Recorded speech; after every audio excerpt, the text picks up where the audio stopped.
Subscribe now and press the bell icon. Never miss an update. देश भर से कोने कोने से आए हुए आम आदमी पार्टी के सभी राष्ट्रीय परिषद के सदस्यों का मैं स्वागत करता हूं, सबको अभिनंदन करता हूं, सबको नमस्कार।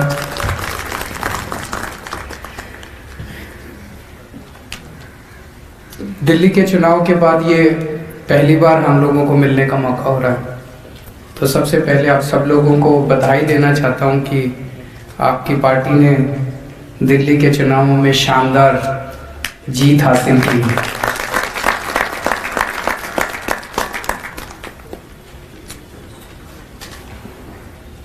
अभी तक दिल्ली में हम विधानसभा लेवल पे 3 चुनाव लड़े हैं और हर चुनाव एक तरह से ऐतिहासिक हुआ है।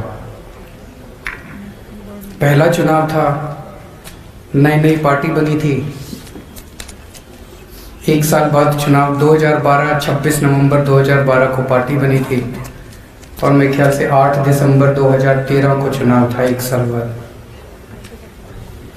1 साल बाद एक नई पार्टी चुनाव लड़े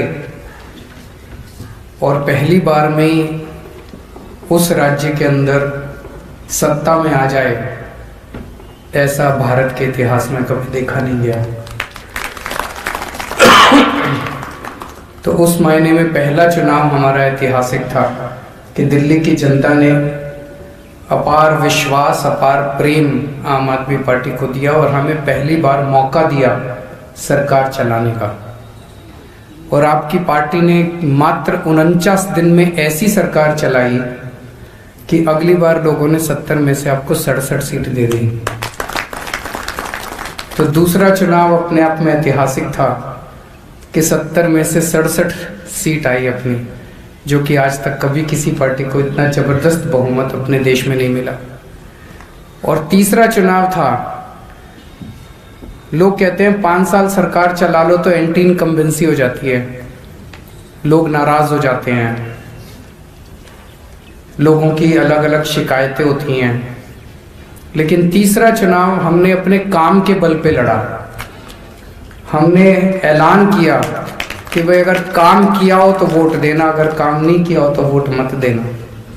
और तीसरा चुनाव उस तरह से ऐतिहासिक था कि इतना, दूसरी बार जब पार्टी चुनाव लड़ी तीसरी बार, तो इतना जबरदस्त बहुमत आम आदमी पार्टी को, रिपीट बहुमत आम आदमी पार्टी को मिलना, ये अपने आप में एक ऐतिहासिक था।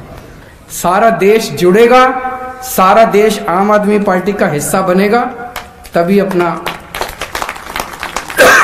तभी देश का बदलाव होगा। आम आदमी पार्टी क्या है?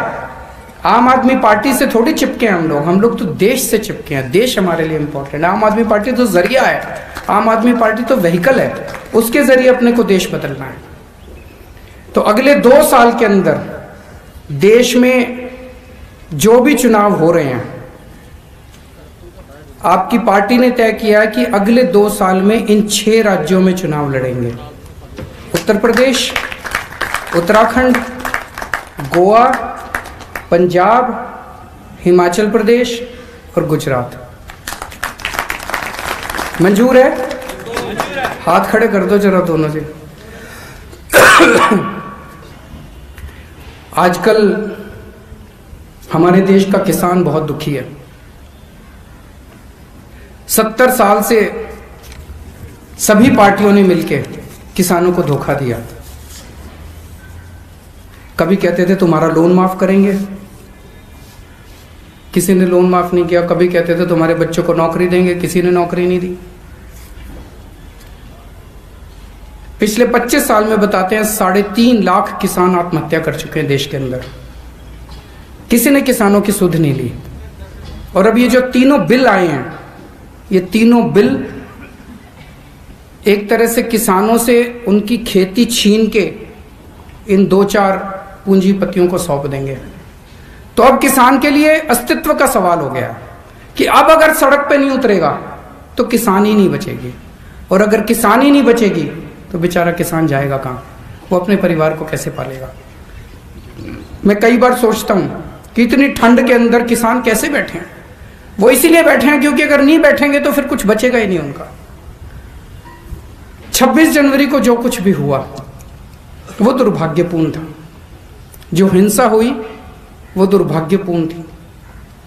जो भी उसके लिए जिम्मेदार हैं और जो जिम्मेदार हैं वो जिस तरह से फर्जी केस पे केस लगा रहे हैं वो नहीं, जो भी उसके लिए असल में जिम्मेदार हैं, जो भी पार्टी उसके लिए असल में जिम्मेदार है, उसको सख्त से सख्त सजा मिलनी चाहिए।